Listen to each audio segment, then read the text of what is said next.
Hey everybody, Nick Espinoza, your chief security fanatic here, and today we need to talk about the Biden administration because they may be soon issuing an executive order on cybersecurity that possibly will repeat past mistakes of other laws and executive orders. Now here's what's going on. There are multiple sources on this. I'm cribbing primarily from CSO that I think had a really good write-up on this, but this is what's going on. President Biden is expected to issue an executive order soon in response to both the SolarWinds and Microsoft Exchange server attacks, but the leaked details suggest that it might not actually focus on the most effective solutions. Despite growing pressure from Congress, the new Biden administration has released very few details on how it plans to respond to both the SolarWinds and Microsoft breaches, both in December and January respectively, and that's obviously a huge problem. Now, the new head of the Department of Homeland Security, Alejandro Mayorkas, did reveal that the administration is working on nearly a dozen actions for this executive order. Meanwhile, some of the details of this order have been leaked, generating basically skepticism among the cybersecurity professionals that have actually read it. Now, according to this draft, basically seen by some of these reporters, these experts, and government contractors, basically what would happen here is that government contractors would be required to report attacks on their networks and software to the federal government within a few days of discovery, very similar to how the European Union's GDPR mandates data breaches very quickly within 72 hours. According to reports, the relevant government customers would then pass those reported data to the Department of Homeland Security's CISA for further analysis and review. Now, the order would also require federal contractors to meet specific software standards and mandate basic security practices, including data encryption and two-factor authentication. The order ostensibly further requires software vendors to secure their build systems, ensuring that software disconnection from the internet and tracking the identity of workers who work on the systems is actually there. And I think this is actually a really good point. I'm going to talk about that in a moment. According to one cybersecurity expert who saw basically the first or early version of this executive order, and I quote, he said, I quote, or she, "The first takeaway for me is I'm concerned there's not enough recognition of the cloud side of things. It's clear that's going to be an ongoing vector for future attacks. It is in some ways part of the risk landscape that we have the least good information about in any detail." I would agree with that, although I definitely have my thoughts on that one. To continue, security standards are great, source development is good, it's important, we've been debating this for 20 years. I haven't seen the executive order in its full text, but I'm concerned that we don't know enough about how much these policies around secure development have learned the lessons from what's been tried before. The source also expressed concern about how critical and non-critical software are defined. Quote, "There needs to be a lot of focus on what exactly constitutes critical software," and I think that's a really good point. Now, the executive order should focus on new ways of thinking instead of relying on the old, basically talking about unsuccessful security methods from the past.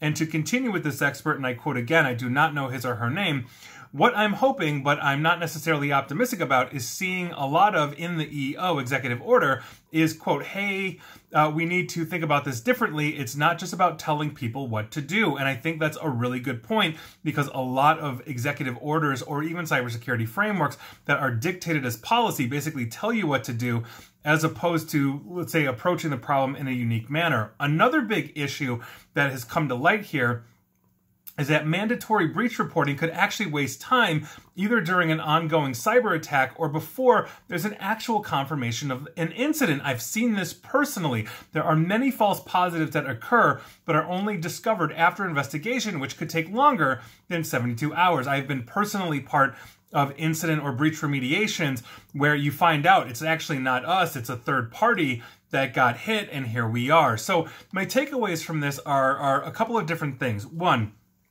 we definitely cannot ignore the cloud infrastructure side of things. That is where everybody is going. Since 2017, the Cloud Security Alliance has put out basically polls where we now know that more than 50% of all business now, and that's a growing number year after year, is trusting the cloud more than on-premise equipment. So we can't ignore that.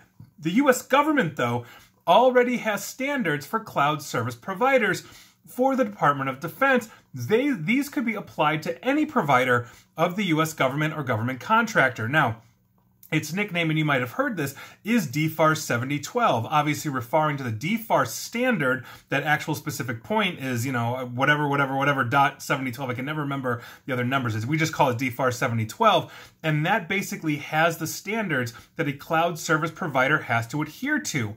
That actually dovetails with the CMMC. So if you are a cloud service provider to a contractor that has a CMMC, that's the Department of Defense's Cybersecurity Maturity Model Certification, you have to have this designation in order to be able to work with that CMMC vendor, or rather that CMMC contractor or vendor can only work with you if you have that designation. So it's there.